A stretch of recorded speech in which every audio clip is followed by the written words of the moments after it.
real-world epics, training, racing, and figuring out how to balance it all with life's demands. This is Low Angle Adventures. My friend Will is here to talk about bikes. Will owns the beautiful bike behind us, which is a 2024 Epic 8. Is it 24? 2025 is, it's I think, 25? how they're recognizing Okay. it, because it came out late 2024. Forgive me. Yes, I should know that. It's on Olympic year cycles, so I'm a little confused by it. But yes, it's a 2025. This is the new bike. I have the old bike, which we're comparing it to, which is the Epic Evo of the previous generation, which they didn't call 7, but it is a 7th generation bike. Yeah. And the reason we thought this would be an interesting comparison is that the bikes are very similar in a lot of ways, but they're also very different in a lot of ways. Will's bike is outfitted with the full Zoot Flight Attendant suspension. This was a custom build, though. This was. Yeah. So it doesn't have the doesn't have the SRAM transmission, has instead an Axis electronic drivetrain. But everything else, everything else is the latest technology on this bike. It's got an electronic wireless dropper. It's got electronic controls on the fork and on the shock, and it has a power meter that talks to those things as part of the flight attendant system. My bike, which we don't have here, is fully manual, Yeah. fully acoustic.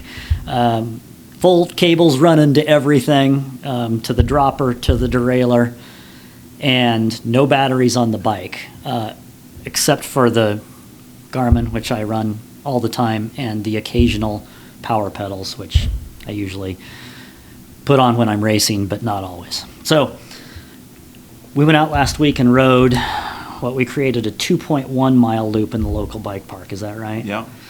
And tried to do this as semi-scientifically as we could. There was a moderate amount of science involved in that we tried to ride the same thing every time. And the first thing we did was trade bikes, Yeah. right? Yeah. And Will weighs about 10 pounds more than I do. And so when we were setting the sag, we decided not to make any changes. But we did look at that. We looked at the sag and set it, or we're going to set it, and decided not to, decided that they were very close and the differences wouldn't have mattered anyway. And no damping changes, really. Like, I think you just got on my bike and it Just got on sagged your bike. outright. Yep. And Sat on it. Sags seemed to look pretty close, so yeah. just adjusted the saddle height and swapped pedals and called it good. Yeah, and then we proceeded to ride a loop in the local bike park that has some, it only has about 250 feet of climbing in that 2.1 miles, almost all single track, mostly smooth, loose over hard terrain with some embedded rock sections. It's got a jump in it that you jump over and land onto some embedded rocks, and then it's got a rock garden type descent that's super short. But enough to, like, I've broken a wheel on one of those things. So, if you do it wrong, you can hurt a bike on it. So I don't feel like... Or yourself. Or yourself, yeah. I don't feel like we were inadequate, I guess is the word. We had a good test loop that was very good for back-to-back comparison, I think. And there's kind of a flat section with just some, just fast transitions. Yes. You're not really going up or down, you're just pedaling, but with some quick, fast transitions. Right. A lot of on-camera corners there. Yeah. Some flat corners that are loose. Lots of opportunities to get it wrong, and lots of opportunities. These are trails that I ride too many times a week. Like, I know it like the back of my hand. And that is part of what made riding your bike on it so interesting. So let's talk a little bit about the builds of the bikes. We did mention briefly that your bike is all electronics all the time. But I think we should talk about the geometry and the weight. Starting with the weight. Your bike is a custom build, so this isn't representative of exactly what Specialized will sell you for the big dollar price, but it is the frame. It is the frame. And it is the suspension. Yep.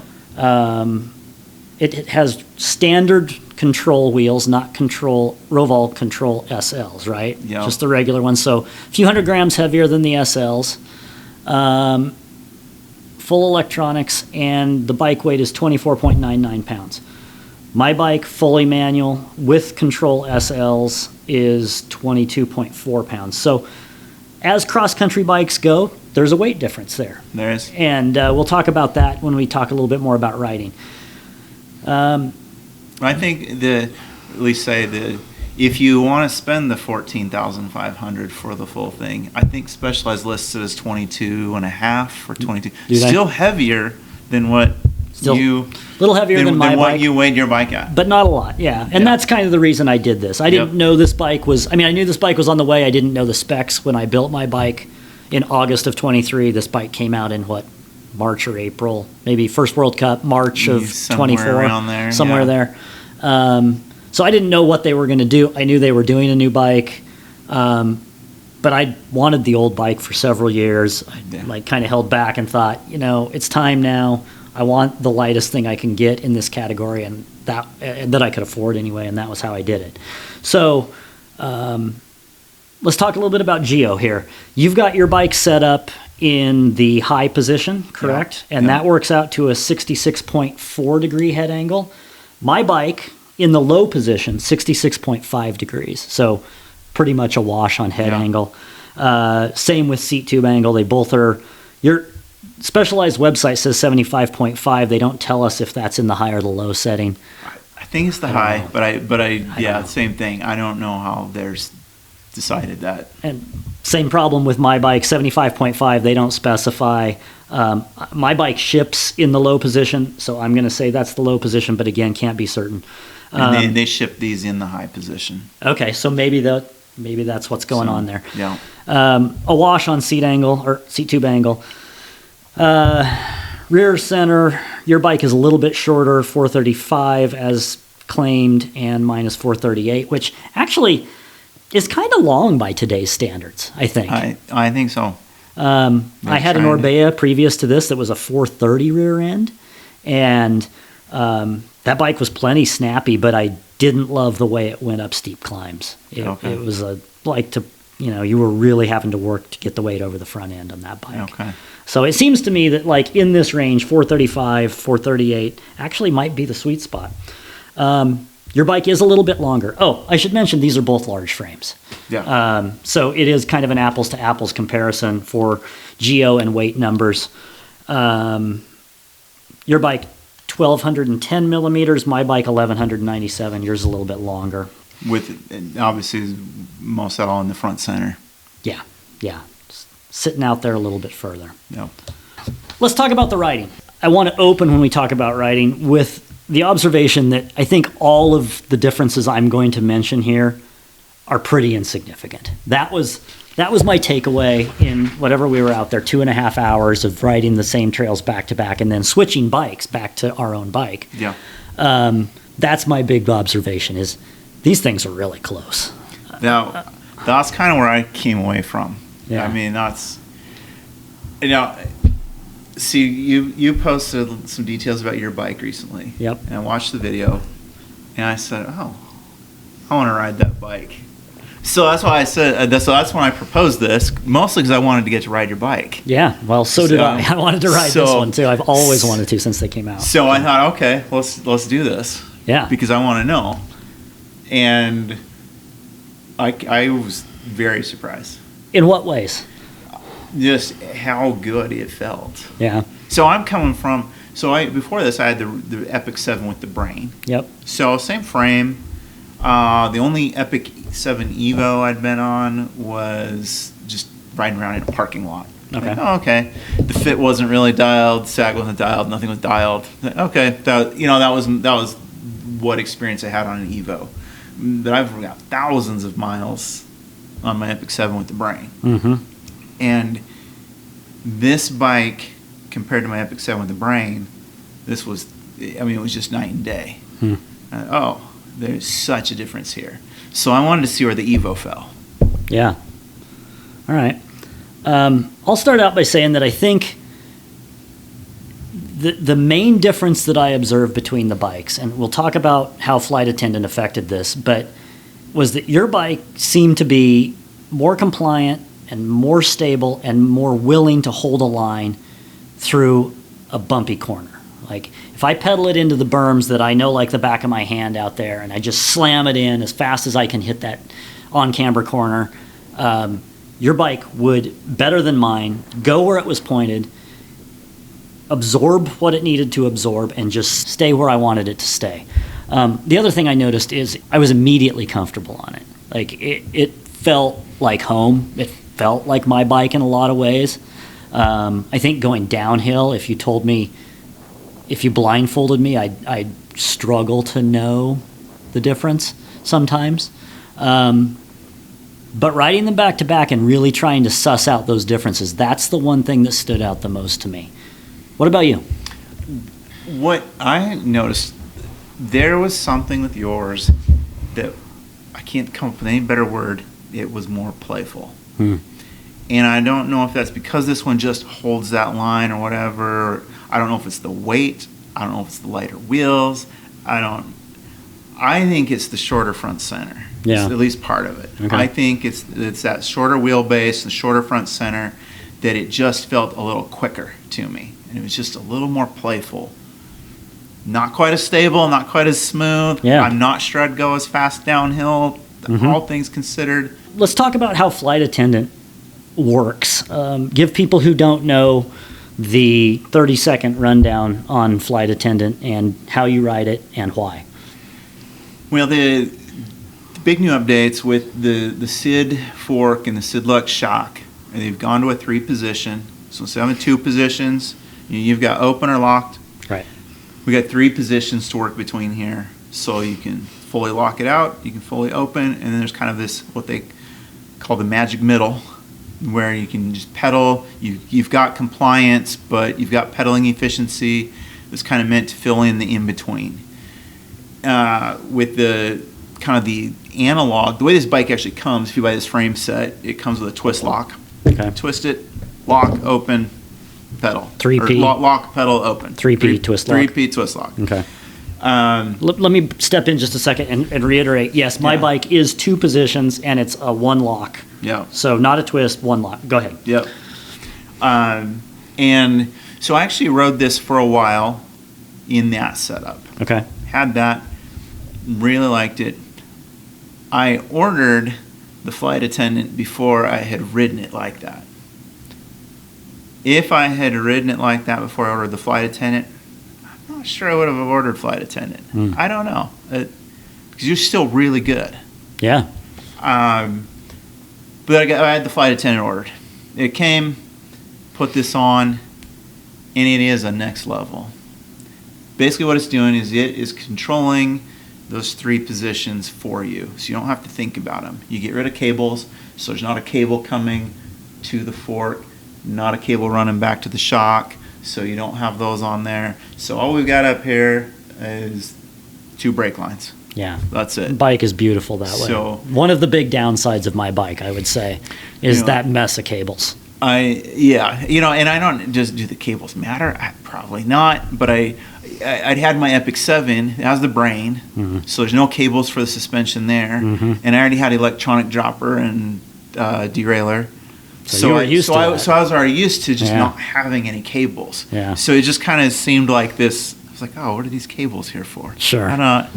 So I got the Flight Attendant, it cleans it up, and it works to control those 3 positions. So it is trying to think for you. Okay, it's smooth right now. We're going to keep it locked. Oh, we're really bashing down through some chunky rocks. We're going to have it open. And anywhere else, it tries to stick it in the middle. Talk about bias adjustment and override, because those are the kind of the 2 things that we worked with on the trail that you helped me sort through so I could sort of dial it in, and I'm interested in you telling people why you made the choices you made around the override. Okay. But start with bias adjustment. So the bias adjustment is 5 positions. They call it 0, +1, +2, and -1, -2. So 0 in the middle is trying to give you a balance between locking out all the time or opening all the time. If you want it to be more locked more often, you can go to a +1 or +2 setting on the bias adjustment. If you want it to default more to being open, you go to the -1 or -2 setting. I've landed on -1. That's kind of the setting I've found. Our local trails are smooth. Yes. Like, it just seems like everything we ride here is pretty smooth.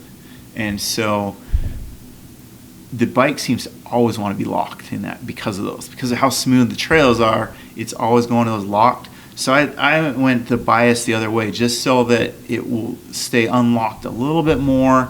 You just get a little more pop into the corners, out of the corners, because it's not trying to lock all the time. Mm-hmm. And I'll add that is the conclusion I reached inside of 30 minutes on your bike.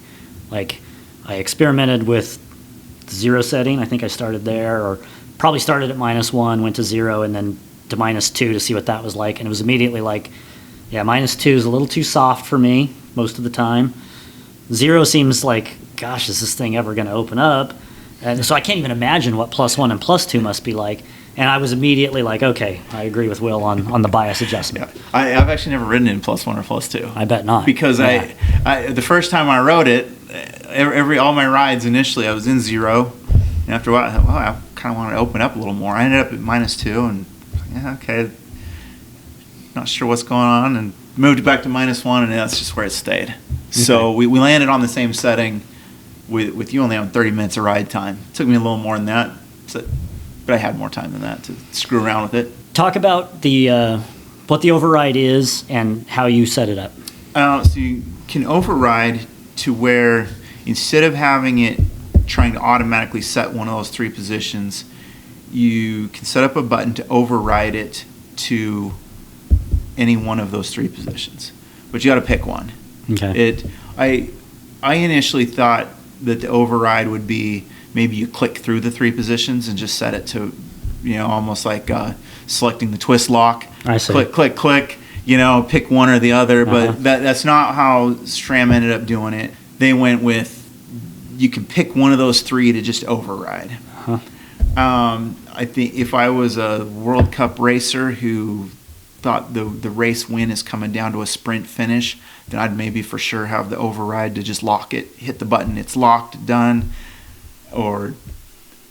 But I've ended up with my override going to open because our trails seem to be so smooth. It seems like it always wants to be locked out. What would happen, you'll start down a trail and it's still smooth enough that the bike wants to stay locked. And so you try to sink into a corner, it would still be locked. And then about halfway through, it would unlock. Mm. And so I just override to open. If I know I'm headed down for a while, click, set it to open, and now I'm going down. Mm-hmm. And in that way, it stays consistent. Or you'd be on a really smooth trail within water bars. Jump these water bars. You don't want to hit a water bar locked out. You'd hit these water bars and be fully locked. Yeah. About halfway up and over, it would finally unlock, but then you can't like pop off of them. It was really, it felt like going over water bars on a road bike. Yeah. And it just seemed like it always wants to be locked. So I went ahead and set my override up to open. Okay. So if I'm headed downhill, I override, we go open, go from there. Any other position, I just, kind of anything else going on, or depending on the course, I can just leave it in automatic and it's really good. Yeah, and it seems to me when it's in automatic, if you really start honking on the pedals, within 2 or 3 pedal strokes, it's on its game, and it's like, okay, this thing's stiff now. Yeah. Right? Which is an impressive thing to experience. Yeah. It's pretty wild. Tell me how you used the lockout on my bike and what your instincts are on that. So I initially, I was pedaling uphill, I'd lock it out, pedal up going downhill, open it up. There's not a lot to think about other than that. It's kind of how I felt. Unless I was just steady climbing, I just left it open. Because all the in-between stuff, all the middle stuff, this is maybe going to be in pedal mode, you just want to be in open on a bike that's 2-position. I found out really early that your bike actually seemed to pedal really efficiently. That's how it feels to me. And in the open mode. Oh, in the open mode. Unless you stand, right? Yep. As long as you're seated, and you're just consistent just climbing pedaling? up a consistent climb. So I found I wasn't locking it out much. Yeah, that's kind of where I've settled with it. Now I'm a serial lockout artist. I can't help myself. If I've got a button, I'm going to push it. But I think I probably spend more energy on that than I should, because the bike is pretty efficient when it's open. And if it's, if there's embedded rock at all, you're going to want some compliance. I think it's good. Yeah. So that's kind of where I've settled on it as well. Let's talk about weight differences. Did the weight differences seem to matter to you? That's the piece that now I find myself wanting to do more testing because I want to get more to the bottom of what is it the playfulness that I'm feeling in your bike and just some of that quickness. I want to know if any of that is weight. Is it the wheels and tires? I find myself wanting to put your wheels and tires on my bike. Yeah, right. I find there's just these different things to see. So am I feeling just the difference in weight and tires being a little lighter and quicker? Is that making a difference? Or if I swapped and put the heavier wheels and tires on your bike, does it still feel playful because it's shorter? There's some other goofing around I'd love to do. That's how I feel about Flight Attendant. Like, having ridden it now and experienced it and seen what it's capable of, I want to know what it's like to race.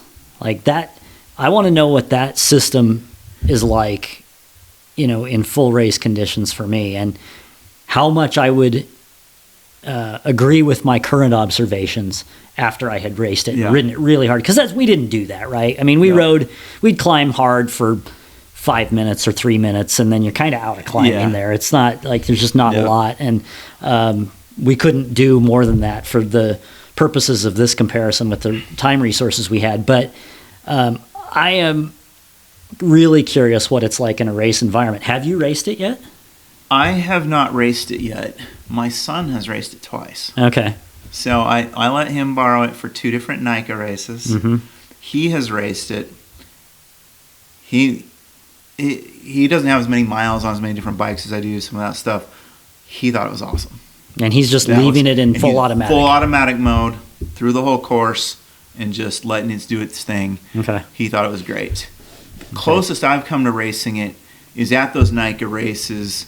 I've had a couple fairly quick laps of the race course to just kind of see, okay, because I wanted to see if I was going to tell him, I think you should override, or I think. So I did a pre-ride lap, tried to go fairly hot, and just let it do its thing in fully automatic mode with bias adjustment in -1. Mm-hmm.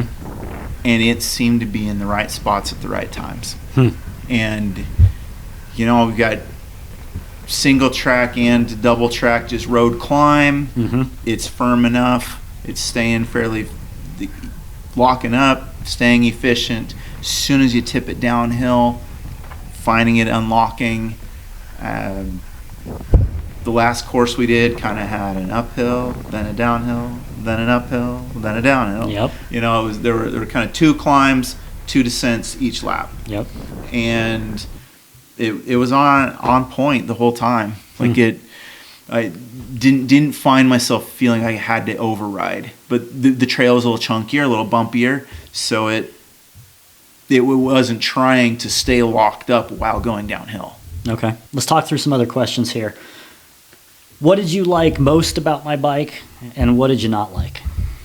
I liked that playfulness, whatever, that little something of it just seeming a little bit quicker. Mm-hmm. It just seemed like there was something there that I could. Inputs it was just slightly more responsive to the quicker little inputs. Mm-hmm. Anything you didn't like? I don't like the position of your lockout. Okay, fair enough. Just purely kind of an ergonomic setup, something. What about that? And I would like to have 3 positions. Me too. In fact, if I built that bike again, I didn't know at the time how valuable 3 positions. I should have known. I came off of a bike that had 3 positions, and I should have known. And I can't remember the full set of decision making. Like, there was a string of logic that led me to 2 positions on this bike. It was probably that I didn't want to buy a 3P rear shock, but I had to buy an eyelet assembly to convert it to cable actuation anyway. So for probably the same money as what I paid for the eyelet assembly and having it installed, I didn't do it myself, I probably could have bought the 3P Yeah. damper. And the fork, I think the 3P fork is virtually the same cost as the 2P fork. I think, yeah, they're within Like, $50 or probably something the on same, MSRP right? anyway. So I think that was a mistake on my part. If I had it to do again, I would probably go 3P with twist lock. What about the dropper release on my bike? It's concentric wolf tooth, and you kind of have to, in order to make it work with the one lock suspension, you have to have this weird push down. Did that bother you at all? Yeah, because you kind of have to reach over the top almost to get to it. Yeah. And you have to unwrap your thumb. I had a previous bike that had a dropper like that, and I immediately took it off and put a wolf tooth one that was underneath. Yeah. So No. Well, and that's the other thing going to 3P gets you. Yeah. Right? You go to the twist lock instead of the one lock, and then you can go under the bar where the dropper release belongs, where God meant it to be. Yes. Yeah. Okay. I'll answer my own question here. What did I like about each bike? I think what I like about your bike is the opportunity to have less cognitive involvement, right? To spend less cognitive energy racing, because I've always been legs on, brain off on the trail. And the fewer things I have to worry about, the better, I think. And this affords you that opportunity. Yeah. Right? It's like in cars when automated manuals finally started getting good enough that they were better than manual transmissions. Yeah. Right? And I don't know, you have to be a car enthusiast to know what that means, but you are. And they are now, right? Yep. They're faster. The only thing they don't offer is like you don't have a lever to move and a pedal to push. Yep. And there's value in that. There's engagement. There's engagement there. There's something there. But also, if you're just trying to go fast, which is what you're doing when you're racing mountain bikes, thinking less, taking away cognitive energy and putting it somewhere else is a good thing. That's how and why I ended up on the Epic 7 with a brain. Is that right? Because I was like, you know what? There's no lockouts. There's nothing. I just get on and pedal. Yeah. I didn't think about anything else. And that bike is still very good. Sure. And they still think you can go very fast on it. But it's not as good at going downhill as this is. Right. You hear a lot of talk, and I haven't ridden enough brain bikes. I owned a brain fork for a while, but I haven't ridden a bike with a brain on the back, maybe ever, about it being a little noisy or being there kind of a click. Did that ever trouble you with that bike at all? No. I'd heard the older generation prior to mine had that clunk. Okay. I here and there pick it up, but it's insignificant. It's pretty insignificant. Okay. No different than listening to this go. Bzz, bzz, bzz. Oh yeah. As this one you know when it's locking and unlocking because you hear it. It's kind of noisy. Yeah. It's weird. So you can ignore it. Yeah, you can ignore it, but it's and that clunk on the brain was the same to me. Okay. But it just there was this little clunk and you're like, oh, it's unlocked now, and you did its thing. Sure. And I'd kind of put those as kind of being similar. Okay. Finishing my line of questioning here, what did I not like? I'm a major weight weenie, and I struggle with 2.5 extra pounds. Even though I have to admit, I didn't really notice it. I didn't really notice it. And I find myself asking this question. I'm in love with the Downieville Classic. That race is really important to me. It's deep in my soul. I've been going up there forever. It starts with a 3,200 foot climb, and then it has like a 4,000 foot descent into town. And that's pretty much it. It's pretty much uphill and then downhill further than you went uphill. And I ask myself, would this bike be faster than mine there? And I don't know. Yeah. I don't know. I mean, you'd almost I think it's have faster downhill. Yeah, you'd almost have to break out best bike split and see what does 2.5 pounds cost you. Yeah. Like what was they say, and then say, okay, can I go, if it says it's 30 seconds over the course of that climb, then can I go 30 seconds faster downhill? Yeah, and I think the answer is probably yes there. I did a test this year on Hard Guy on my bike, the way I regularly ride it. It's like 5 pounds heavier than the bike I did the same test on last year, right? I did it on a nerded out hardtail with a rigid fork, right? Like an Yeah. 18-pound bike, and my bike, as I pedaled it, was 22 and a half Yeah. pounds. So I did the exact same test, exactly the same week before the Downieville race. What I'm getting at here is I know the answer is not very much time. The difference between those two bikes, and the documented weight is about 5 pounds, maybe 4.5, was 32 seconds or 34 seconds. And I made to the watt the exact same average power. Yeah. So there it is. This is half that weight difference, roughly. Yeah. 15 to 30 seconds. Yeah. Difference maybe on the climb. And then can you make it up, right? Yeah. What do you think? What's your gut on which bike is faster and where? I think. Well, no, okay. No, I mean, the marketing claims is this is 2% faster. Right. I don't think they've clearly specified 2% faster than what. But no, I think the claim is that the same bike with and without Flight Attendant is 2% faster. Mm. That's what they're claiming. So even the same bike, they're saying it's 2% faster as a Flight Attendant. Okay. And I think it's because of all those little tiny times that you're not trying to twist click, something like that, that it's locking in all those little in between segments that you're getting that little bit of extra efficiency. I don't know, but that's what they're claiming. Is that when their pro riders rode at about 2%, the bike itself, that I don't think there's any claims there on that the Epic 8 is X% faster than the Epic 7 or something like that, but going from the Brain bike to this, I am much faster downhill. I can tell you that already. I'm not. There are a lot of people who are faster downhill than me. You're faster downhill than me. I had to work hard to keep up with you in our little test loops, but Okay. I don't have near as many On the trails, I ride 1,000 times a week. There's also that I don't have anywhere near the amount of laps around those trails that you do. I was learning new lines from you, kind of, sort of a thing. Yeah, that's not real fair.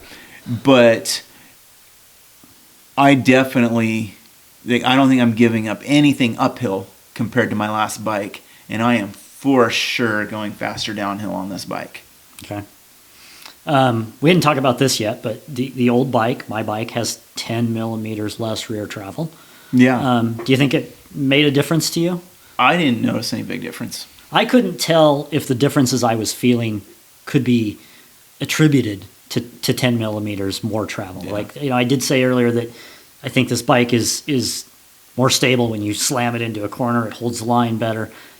That could be part of it. Maybe. It could be also tuning and setup differences. Yeah. Yeah, we didn't mess with rebound. We just left it in We're close whatever enough that it settings seemed each like of us had. Yeah.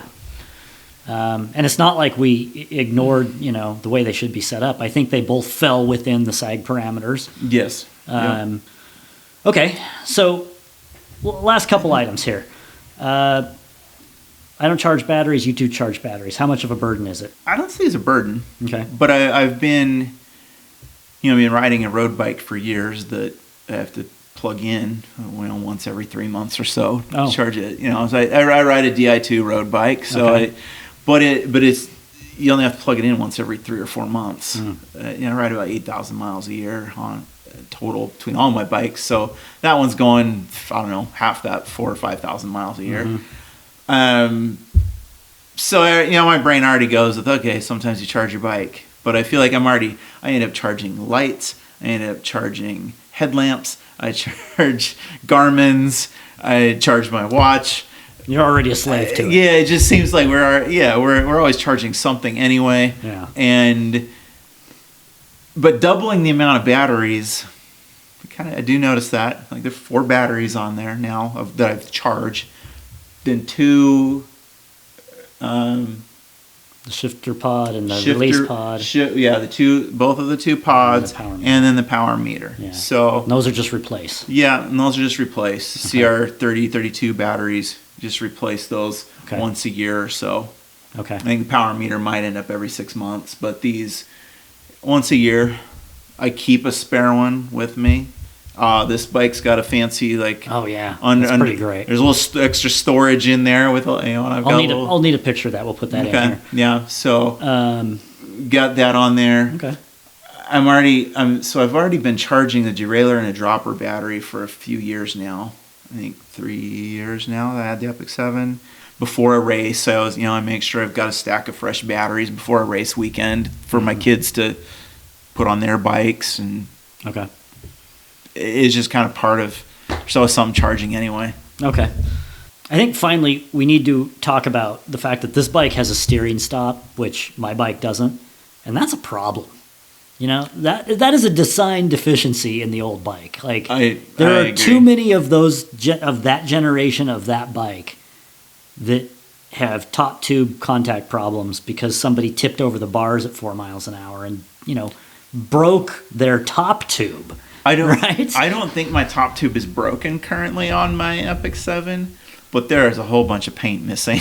Yeah. from that spot, especially since I gave it to my son recently and he's been riding it. All of a sudden, there's a lot more paint missing. You hardly have to do anything and there's paint missing. Like when I first got my bike, I pulled it. I just picked it up and it, the head angle's so slack that it just tips around and bangs the brake lever and like immediately a tiny little scratch from that. And that's just from picking it up.